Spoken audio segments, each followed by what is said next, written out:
Il en reste encore ici? Désolé pour cette semaine d'absence. J'ai été pris par beaucoup de projets et surtout un concours auquel j'ai participé. Je vais en faire vite fait la pub comme ça. Vous verrez un petit peu sur quoi j'ai perdu du temps. C'est sur notre chaîne Tibul, ça s'appelle Marked by Water. Et voilà, c'était un concours de montage qui a été fort agréable à faire. Donc je vous invite évidemment à aller la regarder. Ça dure 1 minute 30 et c'est sous-titré en français si vous n'êtes pas habitué à l'anglais. Bref, maintenant que ça c'est dit et c'est fait, passons à l'actualité. Voyez-vous, en Belgique et en France d'ailleurs, il s'est passé pas mal de choses pendant cette semaine. Alors, des choses qui ont pu passer inaperçues, mais c'est justement pour ça que j'aurais bien voulu en parler. Mais c'est pas grave, on aura probablement l'occasion d'en reparler. Je pense notamment, voilà, je voulais parler de cette affaire de sous-marins français, australiens et américains, tout ça, vous-même vous savez, euh, si vous suivez un petit peu l'actu. Mais bon, voilà, il faut faire des choix malheureusement, et je les ai faits, bref. On en reparlera plus tard. Aujourd'hui, on va se focaliser sur la Belgique parce qu'il s'est passé des choses assez lourdes de conséquences. Figurez-vous, et on va parler notamment des congés maladie des députés. Et oui, parce que comme d'habitude, dans l'histoire des députés, enfin de la politique, je veux dire de manière générale, en Belgique, eh bien, il y a un espèce allez, comment dire, une espèce de il y a quelque chose qui revient toujours, c'est des scandales en politique et qui se règlent un petit peu, voilà, pas à pas. À chaque fois, on les avait pas vus venir et il y en a toujours de nouveaux qui arrivent. Bref, on a ici du coup une opinion qui est parue dans Het Nieuwsblad par Lisbeth Van Impe, qui a été publié dans Dardar, le journal qui traduit donc, je rappelle, des articles du nord du pays, pardon, donc des articles néerlandophones en français, et qui s'appelle Chers élus, regardez-vous une bonne fois pour toutes dans le miroir. Bref, c'est parti pour un peu de lecture. Le certificat médical à durée illimitée de la députée flamande Siam El Kawakibi, désolé si je l'ai mal dit, mise en cause dans une affaire d'abus de biens sociaux, mènera probablement à une révision du statut des parlementaires malades. Un réflexe typique après les oups, comment va-t-on expliquer cela, et autres cris d'orfraie.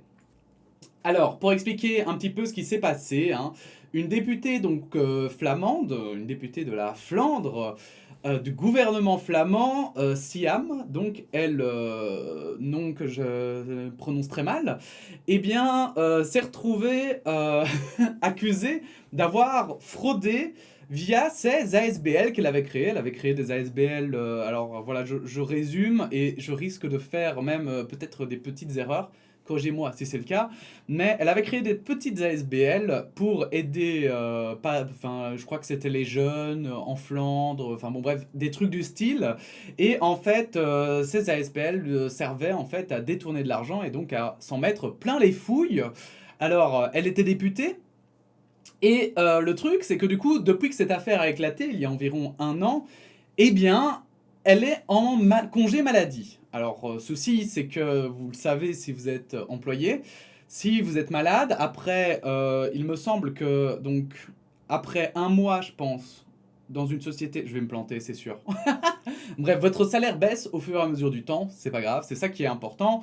Et voire même à un moment donné, vous tombez sur la sécurité sociale qui prend du coup en charge, en charge une partie de votre salaire pendant que vous êtes malade. Or, c'est pas le cas pour elle. Voilà. Elle gagne son salaire de députée entier. Ça fait 1 an et demi qu'on ne la voit plus dans l'hémicycle, mais ce n'est pas grave, car elle est députée, et vous savez, les députés, même malades, peuvent travailler, bien sûr, c'est pour ça qu'on les paye plein pot. Je pense que vous commencez à sentir le roussi. Tout est prévisible. Étape 1, un événement soudain révèle au grand jour une disposition jusqu'ici plutôt méconnue du statut des parlementaires.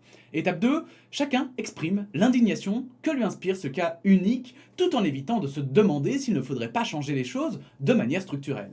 Étape 3, on propose quand même une révision de ce point spécifique des statuts. Étape 4, on palabre, Étape 5, on palabre encore plus. Étape 6, on palabre jusqu'à l'avènement d'une version, parfois édulcorée, de la correction de la proposition. Étape 7, le monde politique dénonce le populisme.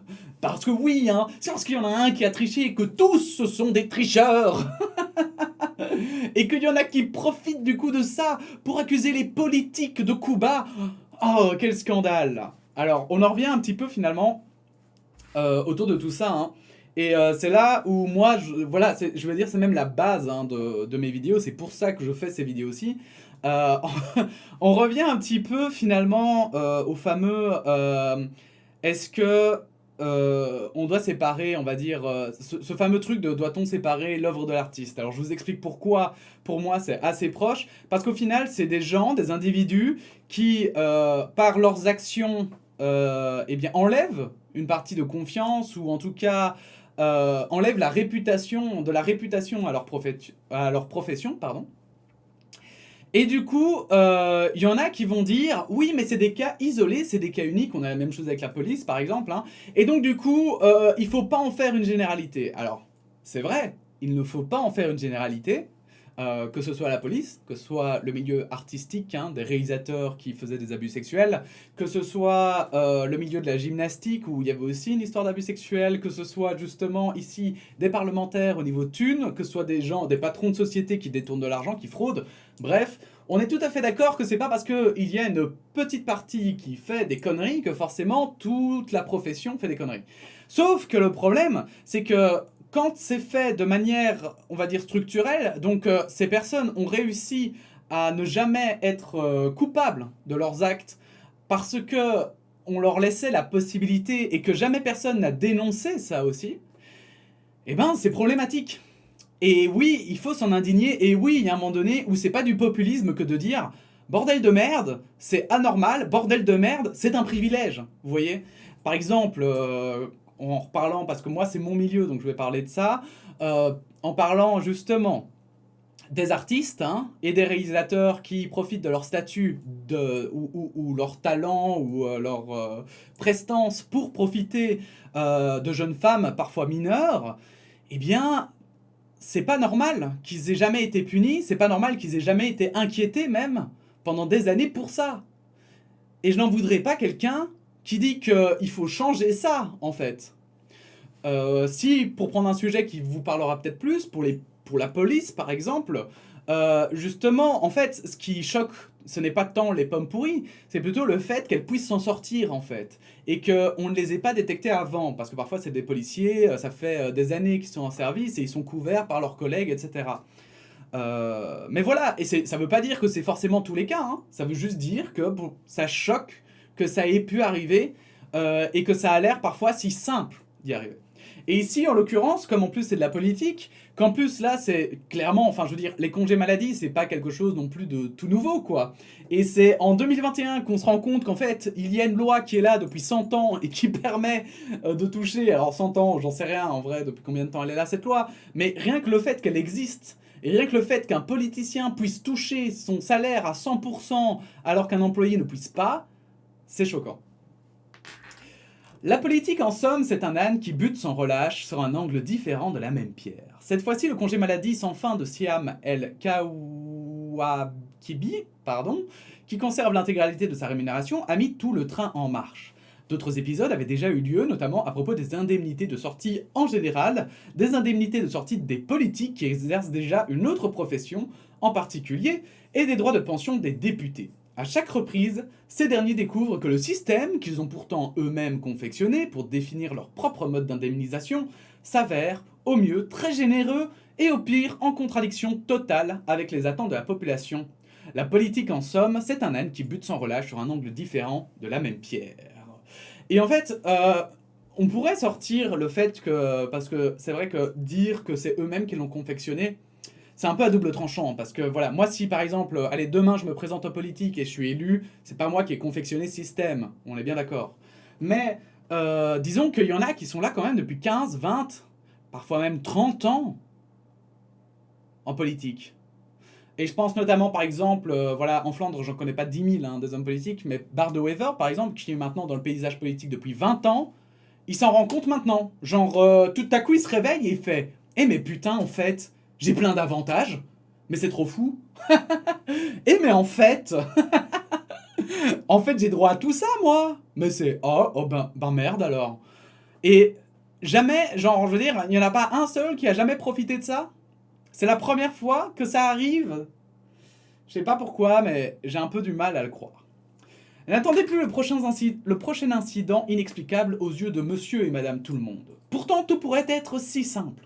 Payons bien les députés, mais en même temps, alignons les droits de pension, les règlements relatifs aux congés maladie et les avantages en nature avec les droits du reste de la population. Et oui, nous sommes en droit d'attendre que des parlementaires fassent ce pourquoi ils sont payés. Mais ça, c'est avant tout à l'électeur d'en juger. Voici donc ma proposition. Analysez dès maintenant, une fois pour toutes, l'intégralité des statuts.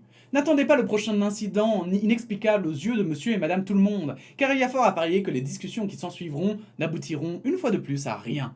Cela ne fera que mettre en exergue le manque d'autocritique des politiques. En remettant sans cesse le même ouvrage sur le métier, le monde politique ne fait qu'organiser la défiance à son égard. Et en fait, je trouve cette opinion assez intéressante parce que je crois que c'est vraiment pas bête comme proposition. J'ai pas forcément tous ces points de proposition sont des vérités et qu'enfin nous tenons le bon statut pour les politiques. Mais je crois qu'effectivement, il faut cette remise en question des statuts. Il faut qu'à un moment donné, les politiques aussi, parce qu'on parle toujours de déconnexion politique. Vous savez, il y en a qui font des carrières politiques pendant des années, et quand ça fait 20 ans que tu es en politique, que tu as tes congés maladie qui sont payés à 100%, que tu as des indemnisations quand tu quittes ton poste, enfin voilà, tout ça, ça fait que ces personnes, je pense, très sincèrement, je pense que ces personnes peuvent manquer d'esprit critique. Ces personnes tombent dans des biais où ils se disent que c'est normal en fait, et que ça devient quelque chose, voilà, ça devient logique en fait, ça devient logique, et du coup, en fait, le problème, c'est que ces personnes, après, vont prendre des décisions pour des personnes qui sont totalement dehors de ce système. Et donc, quand on a ici des politiciens, par exemple, voilà, typiquement, le chômage, parce qu'on en avait parlé la semaine passée, le chômage, typiquement, les politiciens, comment voulez-vous qu'ils parlent correctement du chômage, qu'ils prennent des décisions correctes vis-à-vis du chômage, alors que eux, voilà, je veux dire, même à gauche, Elio Di Rupo, qui est en politique depuis 30 ans, comment voulez-vous que lui sache de quoi il parle même? Alors qu'il n'a jamais été au chômage de sa vie. Comment voulez-vous qu'il agisse réellement même par rapport à tout ça? Comment voulez-vous qu'il ait un point de vue objectif sur la situation? C'est assez compliqué. Alors, ça veut pas dire... C'est pas parce qu'on est dans le système, forcément, évidemment. C'est pas parce qu'il serait au chômage qu'il aurait un meilleur point de vue, que son point de vue serait plus objectif. Mais disons que là, en fait, on atteint, je pense, justement, une déconnexion réelle avec, on va dire, le monde moderne, tel qu'il est aujourd'hui, et les règles qui ont été mises en place pour les députés. C'était une époque, alors si vous avez étudié un peu l'histoire de la Belgique, alors en tout cas moi c'est ce que j'avais appris, c'est que il y a beaucoup de lois qui sont passées et qui ont été décidées parce que la Belgique, grâce notamment au Congo belge de l'époque, eh bien, avait pu tirer beaucoup d'argent et donc s'en foutait d'avoir tout à coup des députés qui pouvaient se mettre en arrêt maladie pendant 6 ans ou pendant 2 ans, allez pour reprendre l'exemple ici, pendant 1 an et demi, 2 ans. Ils s'en foutaient en fait qu'ils soient payés à 100% parce que l'économie du pays allait bien et c'est pas grave quoi. Bon, c'est une fraude mais c'est pas important. Or aujourd'hui, on n'est plus justement, on n'a plus cet argent qui arrive, cet argent volé, soyons honnêtes quand même, parce que bon, l'économie du pays allait bien parce qu'on volait quand même, on pillait le Congo. Donc aujourd'hui, on n'a plus cet argent. Et je pense que c'est important que ces députés, maintenant, eux aussi, fassent un effort pour le pays. Même si, voilà, ce sera peut-être juste même symbolique. Peut-être qu'au fond, ça changera peut-être pas grand-chose. Je veux dire, parce que même si tous les politiciens, maintenant, sont payés moins cher, quand ils sont en arrêt maladie, etc., c'est pas ça qui va nous faire économiser des milliards d'euros. Mais c'est vrai qu'autant cas, ça enverrait une image à la population, aux citoyens, à nous, que quand même... Voilà, ils cherchent eux aussi à faire des efforts et que c'est vraiment un effort commun et pas juste un effort du citoyen. Et donc je rejoins totalement sa conclusion quand elle parle de défiance. La défiance, ce n'est pas juste voilà, l'extrême droite qui arrive et qui est sexy avec des mots ou des phrases ou des idées comme ça qui paraissent magnifiques. C'est aussi parce que on a les partis traditionnels qui font de la merde, voilà, qui font de la merde et qui ne sont pas capables de se remettre en question et qui ne veulent pas remettre en question leur statut. Bref, n'hésitez pas à donner votre opinion en commentaire, n'hésitez pas à liker et à partager cette vidéo si elle vous a plu, évidemment, et puis à vous abonner, et on se dit à bientôt pour de nouvelles actualités. Voilà, la bise.